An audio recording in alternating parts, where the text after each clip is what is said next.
Hey guys, it's Pelican here and welcome to my Magicka solo PvP build video for the new Dragon Bones patch. I've been testing a lot of build recently for the new patch and I finally decided on this build. This build is very different from what I run last patch. We are using completely new sets and I find that this build has a lot more utility and survivability while having the same burst damage as the last build. In this video, I'll be going through what sets to run, what skills to run, as well as the CP setup.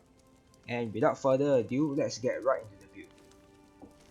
Alright, firstly, I'll be going through what sets to run on this build. We are running 5-piece Ember Blossom on our body. This set can be found in the Runes of Mazantum dungeon, it's in the DLC. And since you are running 5 body pieces, you don't need to farm veteran mode for the jewelry. This set is one of the best light armor sustain sets in the game, especially for Magicka because we can use dark conversion to convert stamina into Magicka and health. So this set gives us a lot of mag recovery as well as some damage. For our monster set, we are running 2-piece bloodspawn. Now you might be wondering why bloodspawn on a Magicka sword. One thing a lot of people might not know is that bloodspawn can proc when your wards take damage.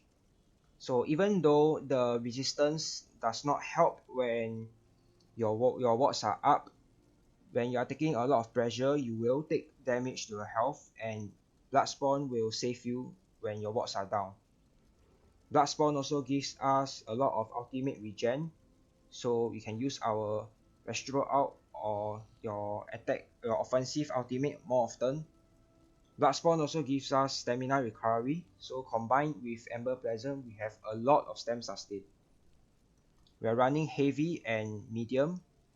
Paired with our 5 light armor pieces, we will have the Undaunted passives.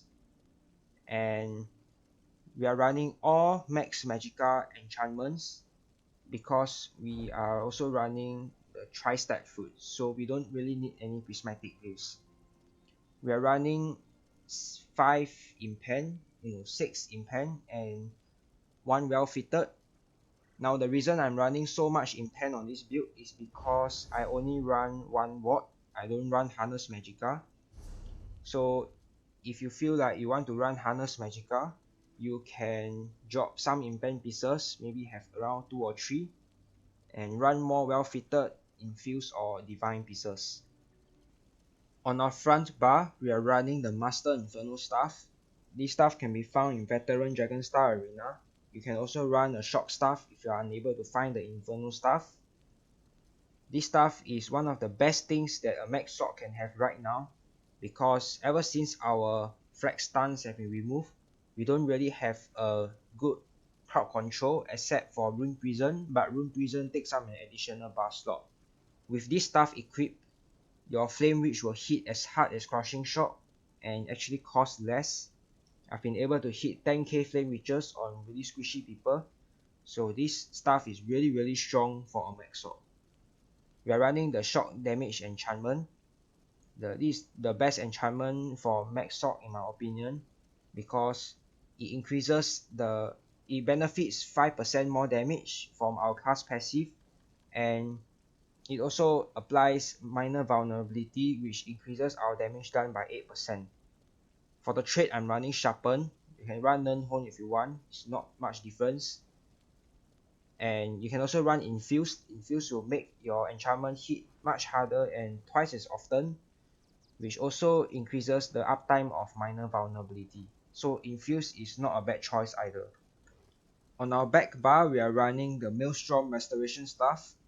This staff can be found in Veteran Maelstrom Arena, and we are running this because we have rapid regeneration. And one thing people might not know about this staff is that it can proc when you are full health, and it can also proc when you're on your front bar. So as you can see, when it procs, we have a blue aura around us. There we go, it just proc. So this stuff will help with our Magicka sustain. It gives us around 300 recovery since it doesn't always proc. but it's a really good back bar to have since we have nothing much else to run.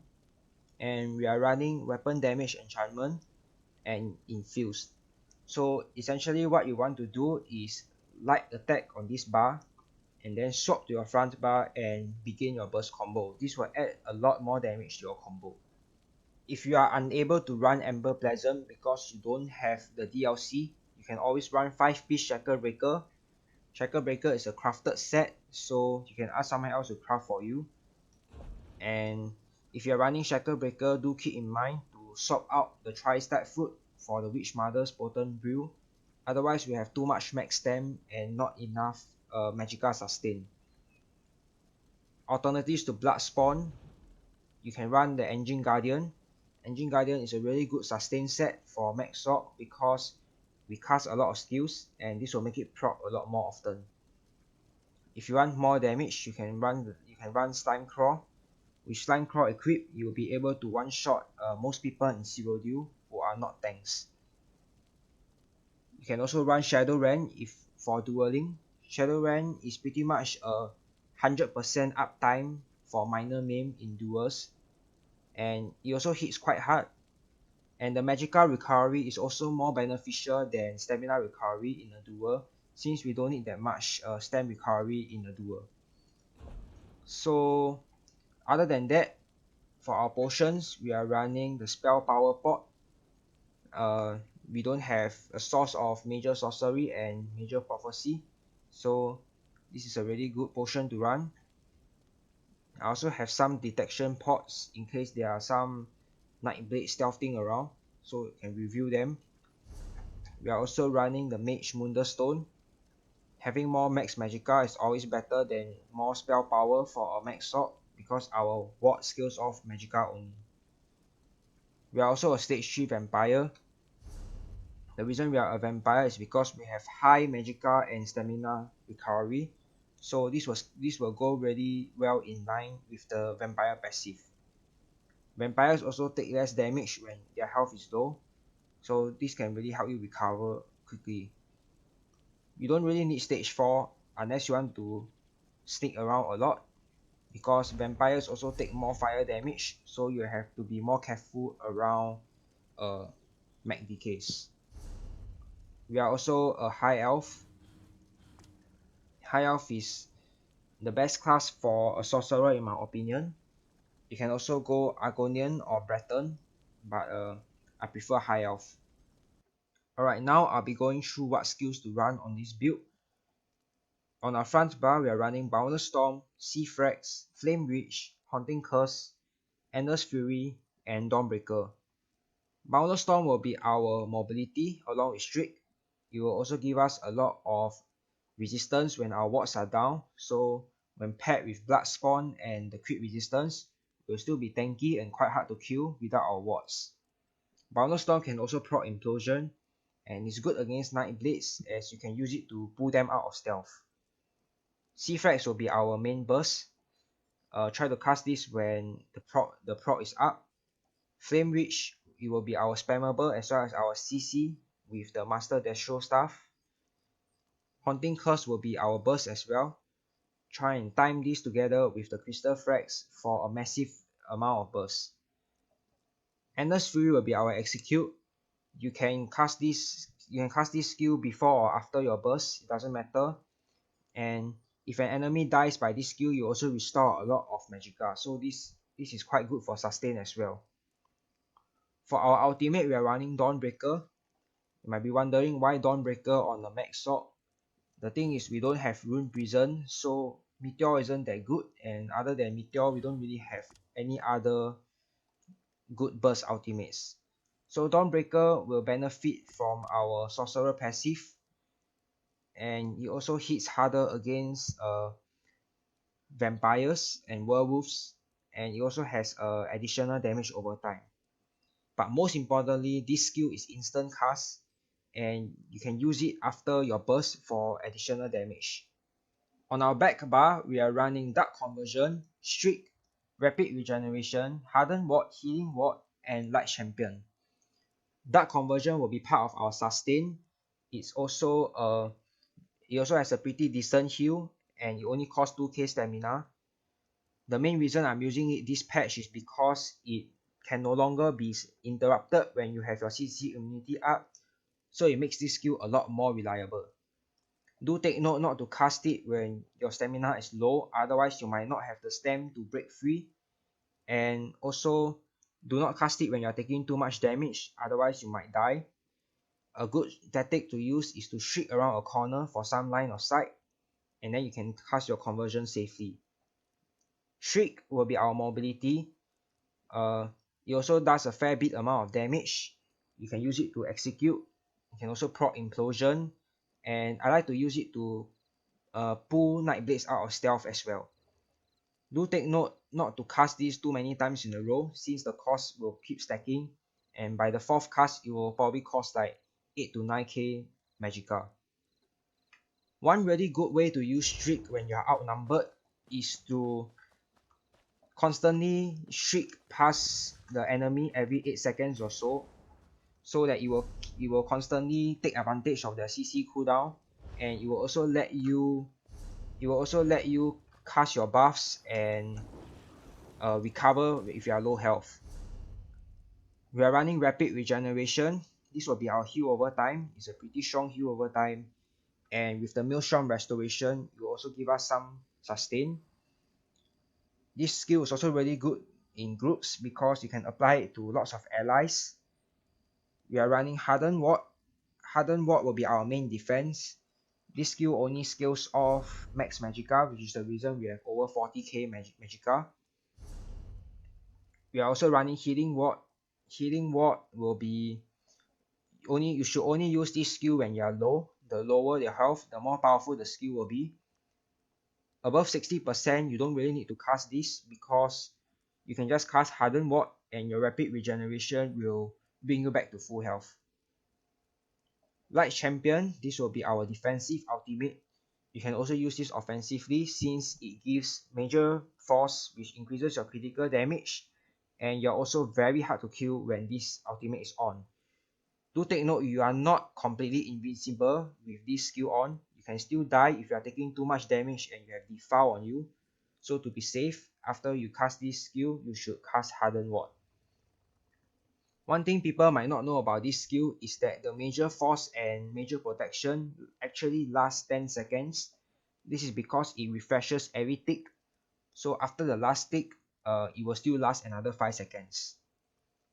Alternatives to rapid regeneration, you can run Harness Magicka. In fact, I think Harness Magicka is way better than rapid regeneration. I just like having one ward more. And Harness Magicka will give you a lot more sustain. It's basically infinite sustain if you have someone with a staff that is constantly attacking you, throwing spells at you.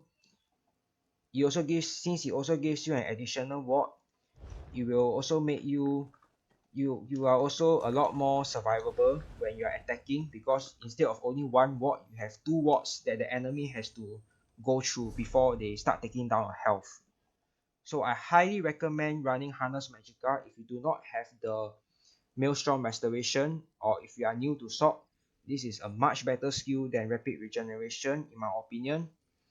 And as I say, I just like having one ward. So you should run Harness Magicka if you think that one ward is not enough to survive. And that's about it.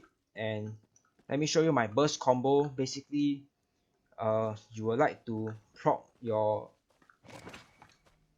weapon damage enchantment back bar, and the burst combo will go something like this. It will basically be light attack, curse, light attack, reach, light attack, frag, and then endless fury and your dawnbreaker. So, and maybe a shriek after that if you want to finish off. Now for the CP, this is just my CP setup. You can change it according the way you wish. We are 61 into Warlord, 9 into Sprinter because I sprint quite a bit, 27 Mooncalf, 49 Arcanist. You don't really need any into this because we are not heavy attacking that much. 66 into Tumbling because I like to use my high stamina recovery to dodge roll a lot. 28 into Shadow Ward you don't really need any points into this because block cost has been reduced by 20% this patch. I just put points into this because I block a lot. For our blue tree, we are running 72 elf bond, 64 elemental expert, 27 spell pen. We are also running 72 master at arms. This is the best CP for max sword because almost all our damage benefits from this. And the remaining points I placed it into staff expert and shattering blows. Nothing into this tree. For our red tree, we are running 61 ironclad, 31 resistance for more crit resistance. Now for this tree, I'm running 32 Harley and Eddie and 56 into thick skin. The reason I'm running so much into this tree is to get the unchained passive, which is really good with our dark conversion. The way I like to use this is that after I break free, I will cast a ward and then I will cast conversion. And with unchained, conversion will only cost like 400 stamina, which is basically free. So you don't have to cast conversion only when this is up. This is just an additional bonus. You still have a lot of stamina recovery to cast conversion. So yeah, this is just a good bonus to our build. And then finally, I'm running 28 into Bastion. You can put more into this if you are running harness, but otherwise I just prefer to stay at 28. So that's all for the build video, guys. Don't forget to get all your passives. And I just like to say thank you to all my subscribers for supporting me. It's what keeps me motivated making these videos. And for those of you wondering why I decided to switch builds, it's not because my Clockwork City build is no longer viable and effective. It's still very strong, and the reason I switch build is just to try out something new. So I hope you enjoyed the video, and I hope you like my house as well. And I'll see you in the next video.